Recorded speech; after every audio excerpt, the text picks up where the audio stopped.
Hey everybody, welcome once again to the Maine Morgue. I am your host, Jamie Santamore. First off this week, before I get into my topics, I need to apologize to Chris Fife, who has helped me so much in my early filmmaking career with a lot of things. I disrespected Chris on last week's show by not giving you his contact information. I don't recall that I did, which probably means I didn't, so I apologize. And Chris Fife is an amazing country music artist here, based in the state of Maine. He travels all over the country doing his act. He does an amazing Merle Haggard tribute band. And to contact Chris or look at his music, you go to www.chrisfife.com. I will put a link in the description below on YouTube. And once again, I apologize because it's something that I just didn't do and it was an oversight. It was on my notes and I just skipped over it. So I apologize to Chris because without him I wouldn't be where I am today, and I don't want him to think that I was trying to disrespect him on purpose. First up this week, I want to talk about movie talk. This week I watched Friday the 13th Part 3 and a newer, I call it a suspense thriller, The Shallows, which was a new shark movie. First up though, I'm going to do Friday the 13th Part 3. I thought this movie was very cool. This is one of the movies in the series that I continuously watch. Larry Zerner as Shelley was my favorite character. Larry Zerner is another person who has helped me greatly in my film career. He actually went on to become an entertainment lawyer out in Los Angeles, Hollywood. And anytime I have questions about legalities, I tweet him, he tweets back. It's an amazing process. It's amazing that he does that because, he doesn't have to. He can just say, here's my fees, contact my secretary. But he's cool. I really appreciate his help. So if you get a chance to follow him, check him out on Twitter. And of course, check out this movie for those of you that haven't, or those of you that enjoy Friday the 13th. This is one of the coolest installments in the series. The kills in this movie were awesome. Of course, Part 3 is the installment in which Jason gets his now iconic hockey mask from Shelley, as it happens in the movie. I want to talk a little bit about The Lady in the Lake. And this, at first, I'm like, oh, they're doing this again? And then The Lady in the Lake, I guess it was supposed to be Mrs. Voorhees, which doesn't make any sense. It was just a jump out of the water scare from, the first movie. And I liked it, but I didn't like it. I thought it was very well done, but just kind of, going to the well too soon. They should have done that later in the series. Maybe with Part 4, where it was supposed to be the final chapter, that would have been a great cliffhanger, you know what I mean? As far as ranking this movie, I gave it 4 out of 5 stabs, because it does have its flaws, but it is, like I said, one of my favorite movies in the franchise. Now I'm going to talk about The Shallows. This is an intense movie. If you haven't seen it, go out and get it. It's available on Netflix, I'm pretty sure. And I got it from Redbox, so they usually, coincide. I recently just started using Redbox again after years of not using it. And I really enjoyed this movie. I thought Blake Lively was fantastic in this movie. The use of the video camera as a plot device for the Blake Lively character, and I can never remember her name, to leave her final farewell to her family, thinking that she might not make it. I thought that was a very powerful thing that you don't see a lot in movies. I loved Steven Seagal. And if you haven't seen the movie, you won't get that reference, but it's a seagull that hangs out with her on the rock while she's waiting for the tide to come in, or go out, I should say. And I just thought it was funny, Steven Seagal. He did a great job. That seagull is going to get work all over the place now. Great action in this movie. I thought it was very intense, very well done. The shark was very menacing. And I thought, and I heard this online somewhere, and I believe it might have been bloodydisgusting.com, said that this could very well be titled Jaws: The Shallows. And it has that kind of feel, the early Jaws movies, like the first movie. Not so much that fourth one, we won't talk about that. I thought the battle at the end of the movie was amazing, very well done, very well played out, very intense, very much, oh my god, is she going to survive? Or, oh my god, are they going to kill her off? Is the shark going to get her, really? I thought it was very well done. And I gave this movie a perfect score of 5 out of 5 stabs because I think it is the perfect shark movie. No, there hasn't been one since Jaws. Way back in the day, was it 75, I think Jaws came out? Maybe? 78? I don't remember. I could look it up, I guess. But yeah, not since Jaws have I really been really interested in a shark movie, so The Shallows was spot on for me. This week I'm going to do something a little bit different and talk about fan questions that I've been getting since this whole thing has started. And I think I've got 6 questions this week. I'm just going to run through them. I'm going to read the question and then answer accordingly. What are your thoughts on the DC lineup so far this season? I assume you're talking about the CW DC cinematic universe, or television universe. I'll throw Gotham in there anyways because it is a DC property. Gotham, I actually just got done watching it because I record the show very early on Tuesday mornings. I DVR'd it and watched it. I had to watch The Return of Goldberg on WWE television, which was awesome. Anyways, the DC lineup, I think, is doing very well this year. I think Gotham is really picking up with tonight's episode. Arrow is just getting started, but I'm very intrigued with all the changing pieces in that series. Supergirl was just on tonight. I actually watched that earlier.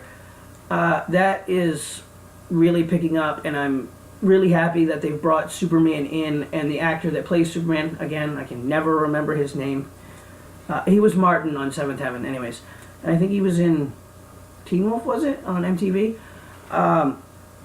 Great casting. I really enjoy it. The Flash, with the Flashpoint storyline, it's kind of hard for me to follow because I never read the Flashpoint comic book or that whole storyline, but I'm getting into it slowly.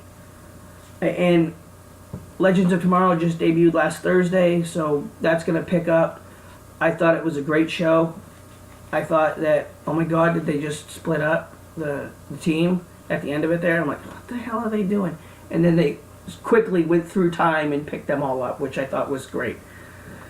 So I think the DC television universe is going very well this year, and I can see it continuously picking up steam. To the people or person, I guess, who asked me this question, if I haven't been specific enough for you, feel free to email me back and ask me more specific questions, and we can correspond that way. This is a question I get a lot. If you weren't making movies, what would you be doing? I don't know. And I was just talking about this the other day with my grandfather-in-law and my mother-in-law, as a matter of fact. I said that I've been out of work in the mainstream for so long that I don't think I could go back successfully right away to working at, say, a convenience store or department store or any place in my local area, because I've never been one for taking orders from people, and I think it would be too hard for me. I could do it eventually, but my first job wouldn't last long because I'm not going to get talked down to by anybody. It's just not in my character. I can't survive in that environment. But I don't know what I'd be doing. I would like to be in the entertainment field in some capacity, whether it's helping out on other people's movies or writing. I don't think I ever want to have a quote-unquote real job ever again. And while it is a struggle for waiting for my rocket ship to stardom, it's worth it because I learned so much on the way.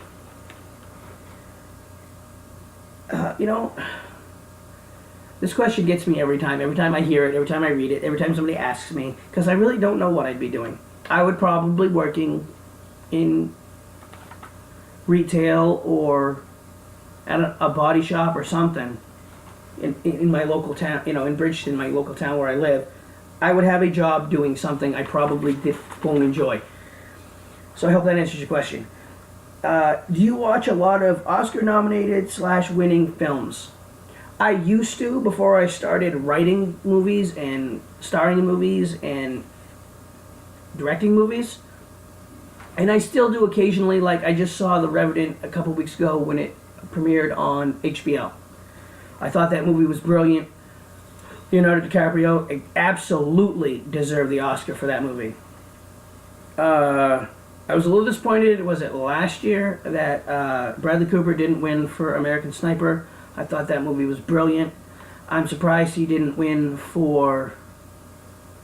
Jeez, what the hell's the name of that movie? The one he did with Jennifer Lawrence and Christian Bale, like in American Hustle, I think it was. I thought he should have won for that. I thought he should have won for Silver Linings Playbook. But yeah, I do watch some Oscar-nominated movies, some Oscar-winning movies. I remember when that trend for me personally started, it was with Gladiator. It won all these Oscars, and it was on pay-per-view one night. So me and my dad ordered it. I'm like, well, this should be good. And I enjoyed it, and I started watching the Oscars. I started paying attention to the Oscars and the movies and the actors and the actresses and all those things that we all look at. But now that I'm making movies, I don't really pay attention to it that much. I'll see previews of movies, the trailers and stuff. I'm like, oh, that looks good. And then Oscar nominations come. I'm like, really? That's nominated for an Oscar? And then it wins, and I'm like, oh, it must have been a great movie. Anyways, I hope that answers your question. The next one, can you name the top 3 actors and or actresses you would like to work with?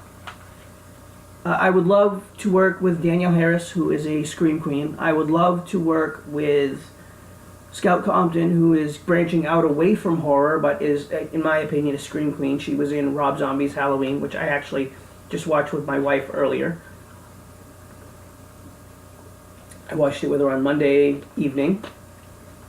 As far as actors, there are a ton of actors I would love to work with. I would love to work with Ryan Reynolds. I think he's an amazing actor. I don't see an Oscar too far off in his future. I would love to work with Liam Neeson. I would love to work with Kevin Smith. I would love to work with Robert Englund.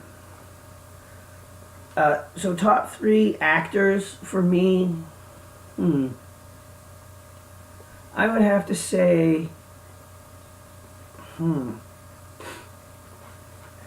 Robert Englund, Johnny Depp, and Michael Keaton. I think I could do a lot of work with them. Maybe not in horror, but in some capacity I would love to work with those 3 actors. Here's another question. How do you deal with others' success when you are struggling? That's a question that I find funny because I don't think I'm struggling. I don't see a problem with myself and my company when others around me are succeeding. With me saying, hey, great job, you guys are doing awesome. Adam Ewing, who has been in my first 2 films, playing the role of Jason Martin, just started his own production company, and they're shooting his first short film. That's amazing. I'm so glad he's out there trying to do his thing. I'm proud of him, you know. Chris does his music, and I will never be as successful in movies as Chris is in music. I don't look at other people's success as a failure for myself or my company. And as far as quote-unquote struggling, I've been able to put out 2 films with what I consider to be great success. I completed 2 films. The second one hasn't come out yet, but I think it's going to be just as successful, if not more successful, than Sins of Man, Rise of Mortis. I think Sins of Man 2, Vengeance It's going to sell more DVDs. More people are interested in seeing it, and that's because they've seen the first one. So, I'm not going to say I failed at anything, because I haven't. Excuse me. Success for myself and Wicked Carnival Productions will come eventually. I know that, because I believe that if you work harder than everybody else around you in your field, whatever it is, you can only be denied success for so long before they have to give it to you. I'm still getting over that cold. I'm sorry I'm drinking during the show, but sometimes my voice just starts going. The final question this week, and this is one I added very late to the show. As you know from people that watch or have listened to this show from the beginning, I'm a huge sports fan. And there was a play during the Philadelphia Eagles Washington Redskins football game on Sunday where Vernon Davis was flagged for unsportsmanlike conduct with excessive celebration. And the question is, why did you tweet about the Vernon Davis penalty on Sunday? And I tweeted about this from the Maine Morgue podcast Twitter account. Because I was pissed off about it. All Vernon Davis did was took the football and shot a fadeaway jumper over the goalpost like it's been done for years. And the referee threw the flag for excessive celebration. Motherfucker didn't dance. He didn't throw the ball down. He didn't taunt any opposing players. But excessive celebration was the penalty. Are you fucking serious? My problem with this is the NFL and all these fucking rules. They're killing the game of football. They're not making it fun anymore. Since we've been little kids, excuse me, and I'm starting to get animated. Since we were little kids, what if coaches always told us every goddamn game, go out there and have fun, son. Okay, you're playing a game that was created for fucking children. You're getting paid hundreds of thousands, if not millions of dollars. Vernon Davis is making millions of dollars to play a game. Referees, you're being paid to referee a game invented for children. I don't see the harm in a guy doing a fadeaway jumper without trash talk, without dancing, without throwing the ball down in anger. Nothing. You give him a 15-yard penalty for excessive celebration. Yet you have Rob Gronkowski of the Patriots, taunting Adam Pac-Man Jones, and you didn't throw the flag until he threw the ball down. They were jaw-jacking the whole freaking game. Give me a break. It just makes no sense you guys trying to take all the fun out of the game when we've been taught since we were kids to have fun. It makes no sense. What he did didn't harm anybody. It was fun. It was done in jest. And the more the NFL takes the fun out of the game, the more fans are going to say, you know, I'm not watching this anymore because it's too robotic. And that's just the way I feel. And if fans can't understand that I'm a football fan, I'm a baseball fan, I'm a wrestling fan, I'm an MMA fan, I'm a hockey fan, I don't need to get attitude about tweeting about whatever I want to on the Maine Morgue podcast Twitter account or here on the show. I'm going to talk about the things that I want to talk about, and that's just the way it is. That's why I started this podcast. And I'm not trying to give attitude and say that my listeners and my viewers aren't important, because you guys are. Without you guys, I can't do this show. However, if I want to talk about football on this show, I'm going to. With that said, that is the last question I'm going to do this week. Continue to send in your questions to the Maine Morgue at gmail.com, and I will get to them within a certain amount of time, depending on how many questions I get. And look at that, my computer screen just quit on me. Figures. So now I want to talk about horror movies. I get asked all the time, what's your favorite movie? What's your favorite series? Who's your favorite killer? Alright, so first up, favorite movie. I've said this on the show several times.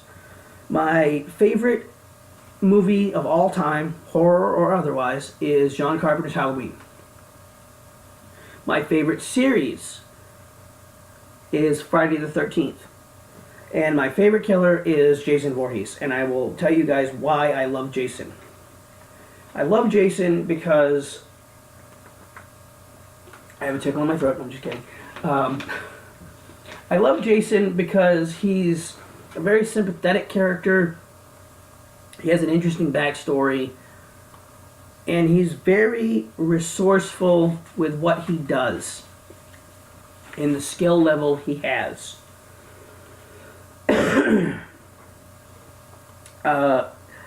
Throughout the series, Jason finds interesting ways to kill people and doesn't always use a knife, doesn't always use his hands, uses different weapons throughout the entire series. And I mean, Michael does that too, but not to the extent that Jason does.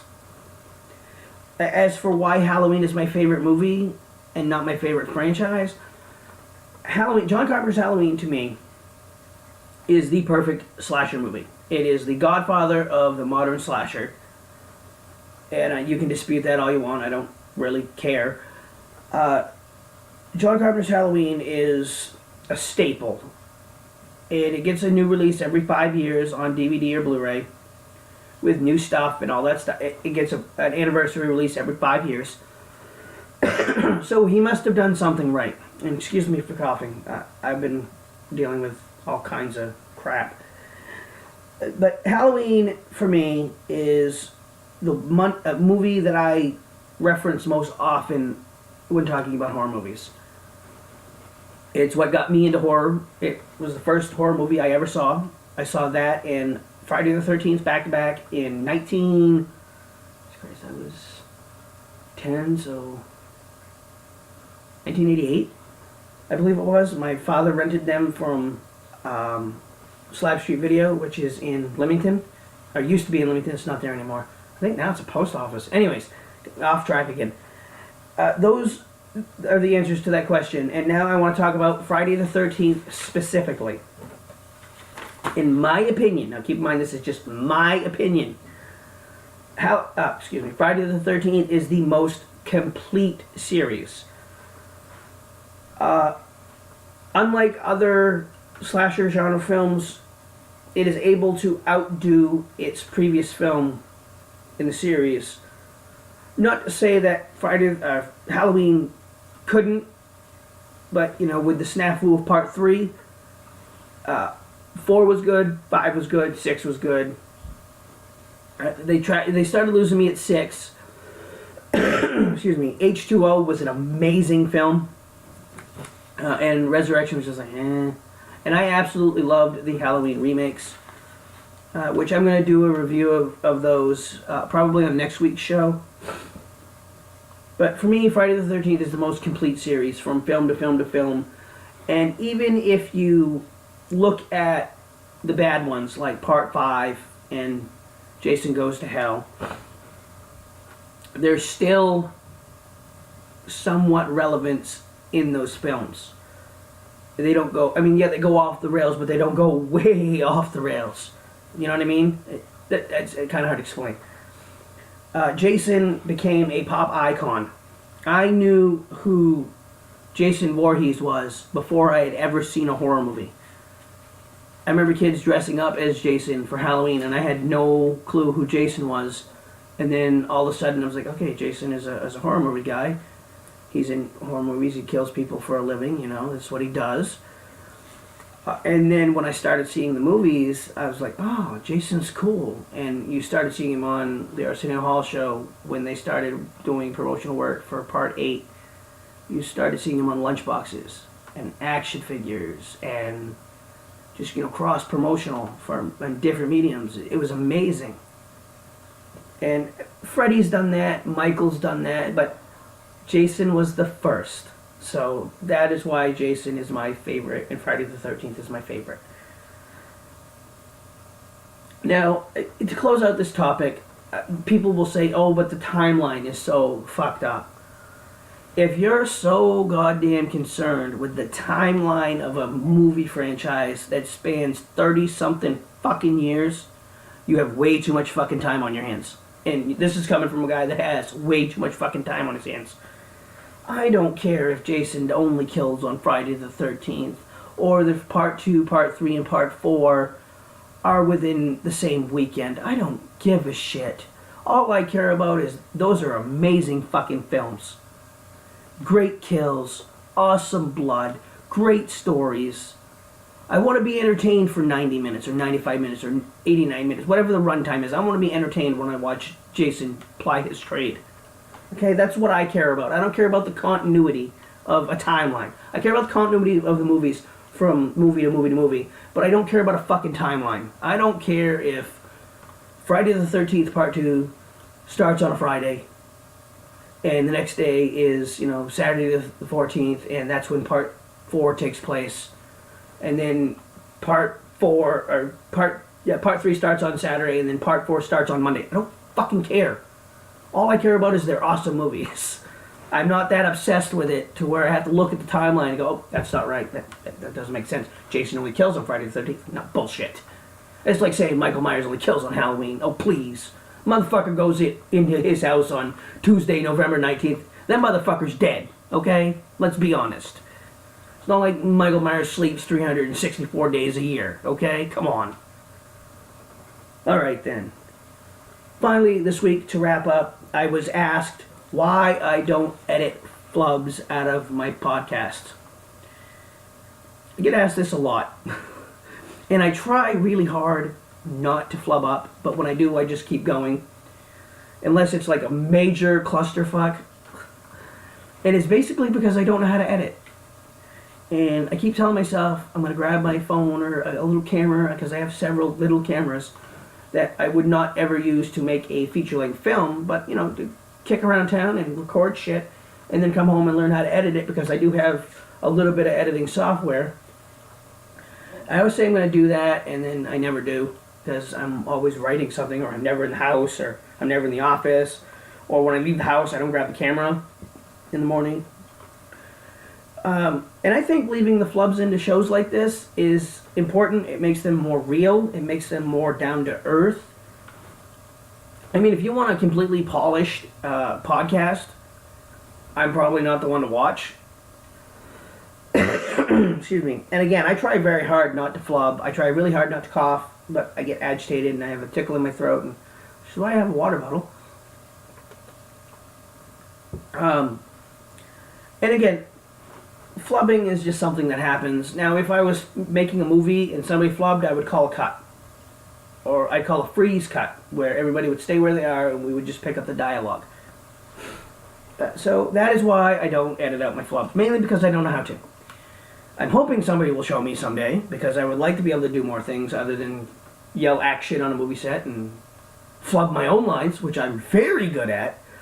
Ask anybody on the set of Rise of Mortis or Vengeance, and they will tell you that I'm very good at flubbing my lines, to the point where I gave myself permission as the director in the scene to create my own lines.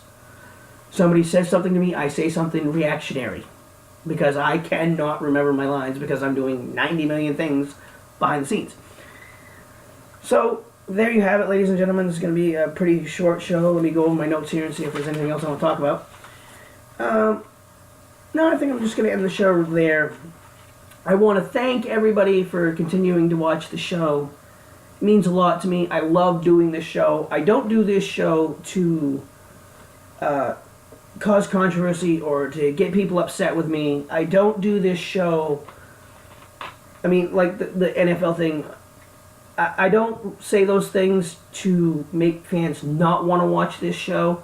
I just want fans out there to know that I'm 100% real 100% of the time. I'm going to say what I want. I'm going to do what I want. I'm going to act how I want. And this show for me is a release of all the things that aggravate me and all the things that I don't understand why people do. And I like to talk about movies and sports and wrestling and all kinds of stuff on this show. I can't obviously talk about a morgue because I've never been in one. I'd love to go to one because I think it would be a cool place to hang out or talk to a mortician or talk to a medical examiner. I think it would be really cool to do that.